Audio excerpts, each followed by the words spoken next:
I'm holding my grandfather's mail order wood mallet. Tree tap tap tapping into the sweet meat of a sugar maple and feeling the fresh splash of first sap spraying across my face. A friendly sap slap that is always a welcome sign of spring. Joan and I are making our yearly snowshoe pilgrimage on our 9 or so acres in the western mountains of Maine. We're armed with all of our syruping tools, buckets, bucket hoods, extra closet hanger wire to attach hoods, 2 buckets, pliers, mallets, power drill, right size bit for the tree taps, and of course, I'm wearing a red and black plaid wool cap.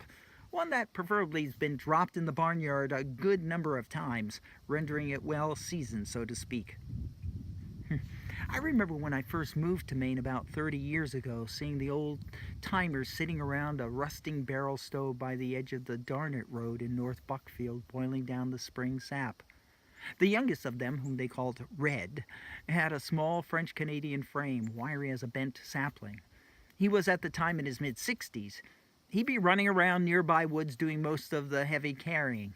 Red would empty the sap buckets and then tote the twisted, gnarly end of the woodpile pieces of junk poplar and pine for the makeshift sap stove.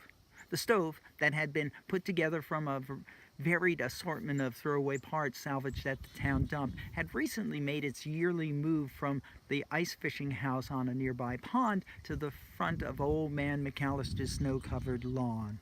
There, the elders of the town would escape from the house's winter lockdown of stale air to pontificate and gossip for days on end around the sap still. Red's old camp percolator pot would warm the nights with Java brewed to the consistency of creosote. I first caught the taste of the sapping fever one early March, our first spring after moving into a post and beam house on a hill. I heard a tap tap tapping on the door.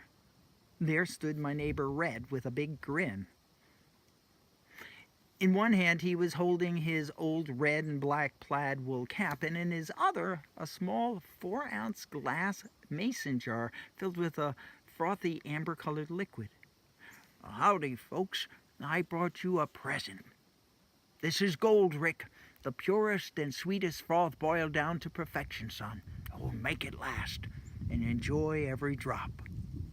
Well, that night, we fired up the wood kitchen stove. We grilled a mountain of flapjacks in my mother's seasoned cast iron pan. Adding some berries from the freezer, we drizzled sparingly the golden nectar of the neighborhood from Red's small mason jar and feasted on our first taste of spring.